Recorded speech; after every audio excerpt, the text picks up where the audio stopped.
La grande salle de réunion de la préfecture de Cotonou a servi de cadre à l'atelier de concertation départementale en prélude à l'installation des points focaux de l'Institut national de la femme. Ils sont venus de plusieurs structures et organismes œuvrant pour la lutte contre les violences basées sur le genre. Après les allocutions protocolaires, le fond du débat a permis aux uns aux autres de s'éclairer à la lanterne des diverses réponses. Dans les critères, vous n'avez pas cité l'âge. Ça compte. Parce que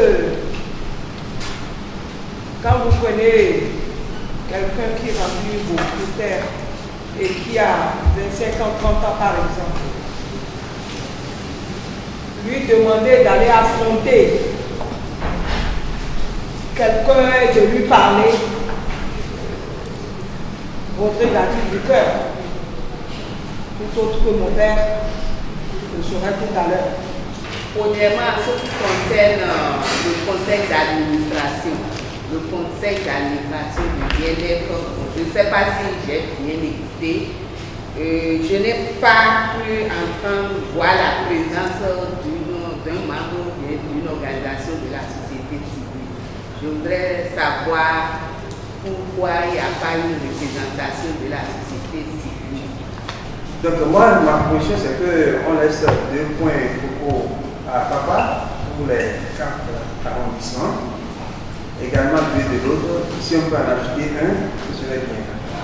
Parce que les Cotonou, 16e circonscription, un dans le 6e, un entre le 12e et le 13e, mais si on peut en ajouter un point focal, ce serait intéressant. On avait déjà fait une première émission sur Radio Sojima sur le sujet.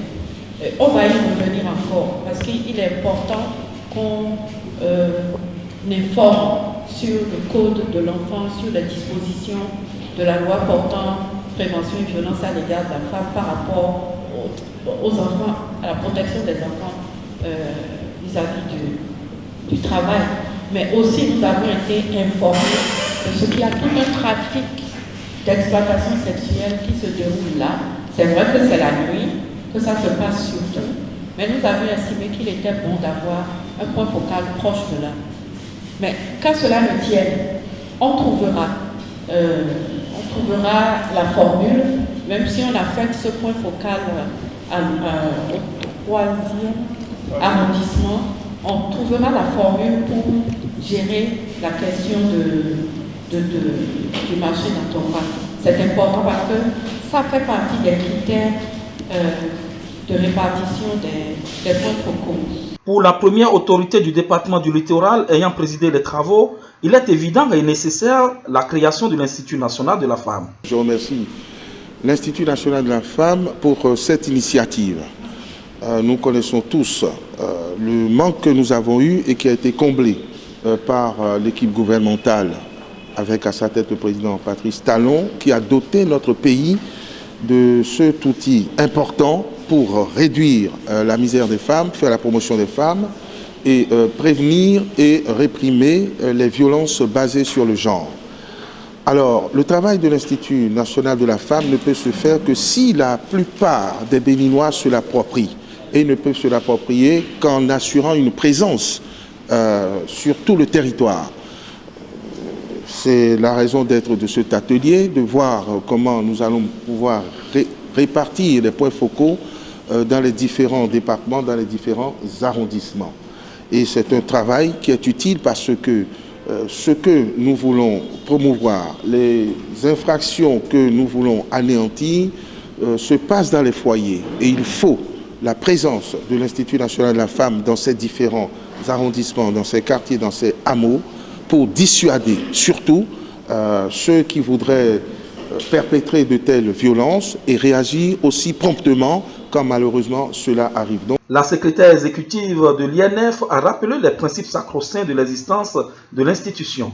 Nous sommes un peu comme le maillon d'une grande chaîne qui est installée et ce maillon vient s'imbriquer dans les actions qui sont déjà menées sur le terrain. Il nous est paru important de nous annoncer, d'annoncer la venue des points focaux, d'indiquer, selon l'orientation voulue par le chef de l'État, que ces points focaux seraient installés au plus proche des communautés à la base au niveau arrondissement. Discuter donc avec ceux qui sont déjà sur le terrain pour voir comment nous pouvons mettre ensemble, mutualiser nos missions, nos efforts, nos compétences pour que le service public de la protection de la femme et de la défense de la femme qui est en difficulté, victime de violences à raison de son sexe, que nous puissions vraiment ensemble réussir ce combat.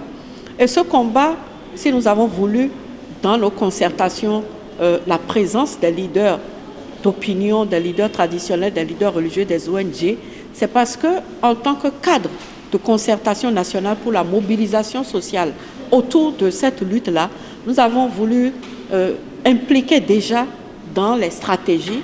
Les leaders souvent nous reprochent de ne venir les voir que quand tout s'est déjà passé et qu'on les appelle au secours. Cette fois-ci, dans la stratégie que nous voulons élaborer pour instaurer véritablement un dialogue communautaire, nous avons voulu leur présence.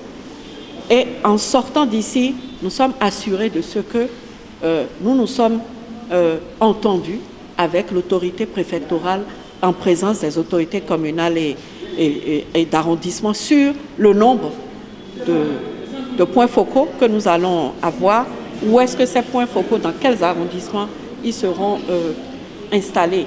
Nous sommes aussi parvenus à convenir que l'orientation donnée par le chef de l'État était la bonne, puisqu'il est apparu que les personnes, ça se passe surtout à l'intérieur des couples, et qu'il est important d'interférer avec les chefs de quartier et leurs conseillers, parce que c'est les premiers à recevoir les plaintes, à recevoir les alertes.